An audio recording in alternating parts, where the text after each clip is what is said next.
Good afternoon. It is great to be back here in the Mr. Ballroom. I'm Lauren Richards. And I'm James Madlom. And together, we have the pleasure of leading Miller Communications, one of today's best places to work honorees. So first and foremost, congratulations to all the honorees here.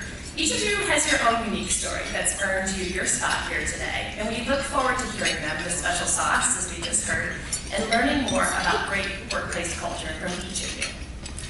We want to begin our remarks today with a huge thank you to our amazing team Miller. To our founder and namesake Carl and every member of the team that is here today, you are not only the best at what you do, but you are wonderful people who care about each other and care about our community, and we are so proud to call you colleagues and friends. Thank you. So a little about us. Several years ago, James and I had an opportunity to become succession business owners. And of course, it was a fantastic opportunity to build and grow a place that we loved. But what excited us most, and was one of the biggest motivators for us to take the reins, was the opportunity to shape a culture and a workplace for others that we would want to work at ourselves as our careers progressed. And after 7 years of hard work focusing on the people and the culture, we built what we believe is the best, smartest, greatest group of communications professionals around. We've experienced significant growth together as a team, and we are proud to be recognized as the best place to work for the second consecutive year. To us, our team and the culture that they've helped create is our measure of success. So, as you might expect from great PR people, we couldn't pass up the opportunity to create a list of fun facts that have helped us achieve best place to work status. So, here we go. Okay, so our first number one fun fact. So, Lori and I have been colleagues for nearly 20 years.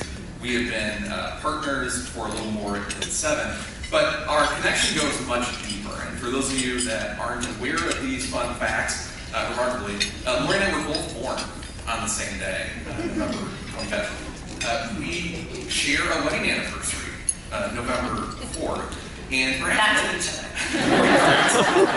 business partner. And perhaps most remarkably, Lori arranged to give birth on the very day that my wife and I adopted our oldest daughter. So, moral of the story. We actually have some slides here as well if they can pop up, but the first moral of our story is find your people. Obviously, these crazy connections are unique and incredibly rare, like 1 in a million type rare, which I consider myself lucky to have beat those odds of finding James as a business partner. But he and I have continued to build our team with what feels like our people. And while no one else shares our birthday or anniversary, and so far at least nobody else has arranged to give birth on the same day as one of our children, but they do share qualities that are much more important than that. They share our love for Milwaukee. They share our sense of work as play. And they share our belief that there is nothing more rewarding than doing meaningful work with great colleagues for great clients. We truly think of our Miller team as family, and word is getting out. A huge part of our success over this last year and a huge part of our talent pipeline are people who had heard about our story and actively sought us out to join our team. Okay, so moving on. Fun fact number 2.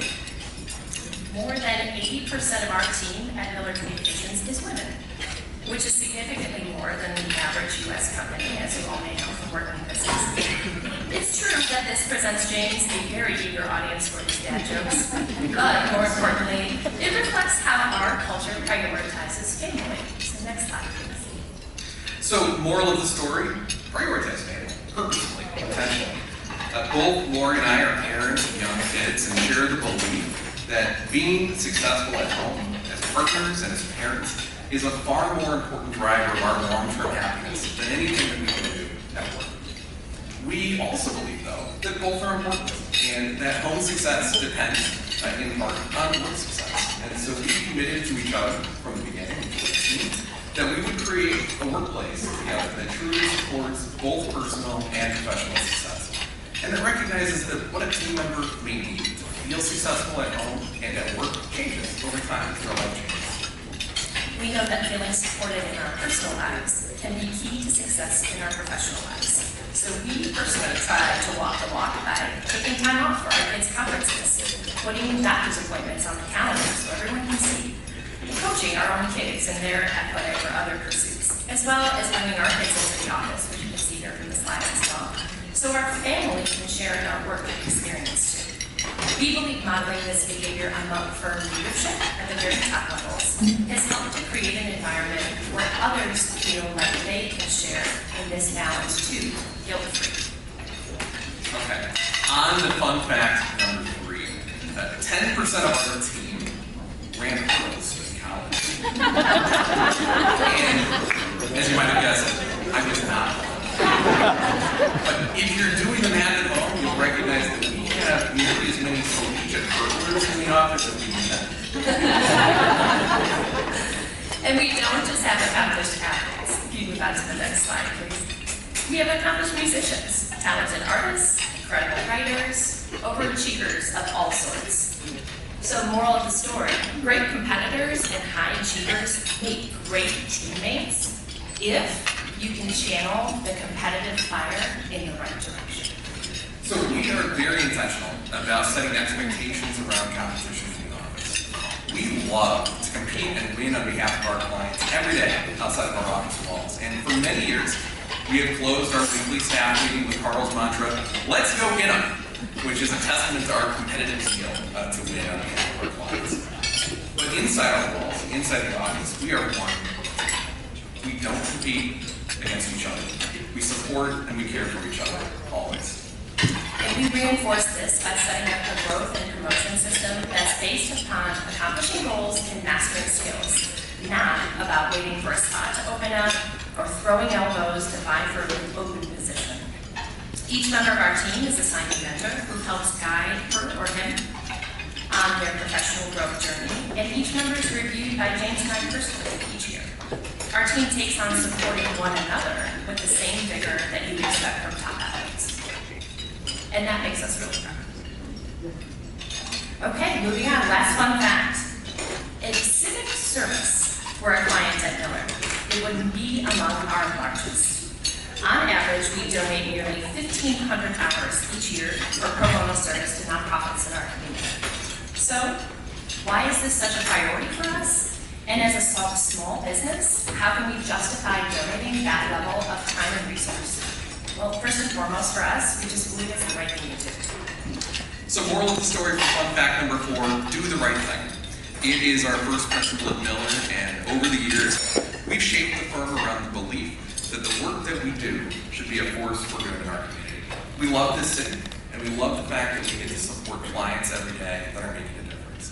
But we also believe it's important to volunteer for those organizations and to support them throughout the year and the work that they do.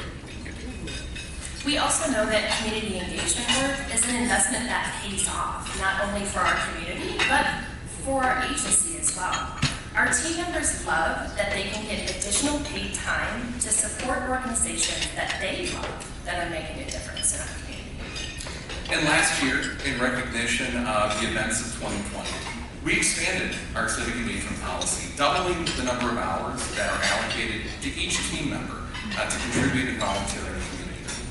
The expectation being that those additional hours would be devoted to efforts that help our community achieve equity or dismantle systemic racism.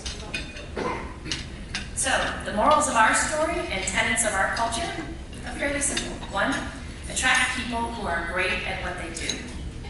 Support their professional growth and development. Provide them with meaningful and engaging work at the office, and support them in living their best life at home. Bottom line, take care of your people and success with love. It's a lesson that no doubt every one of the organizations and honorees here today exemplifies in their workplace. Congratulations again to each and every one of you who is here today, and enjoy the rest of the program.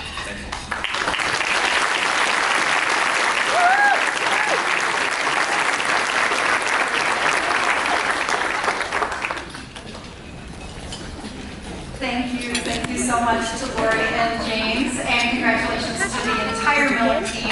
Some great tips there, and you're going to be hearing a little bit about each of the other winners.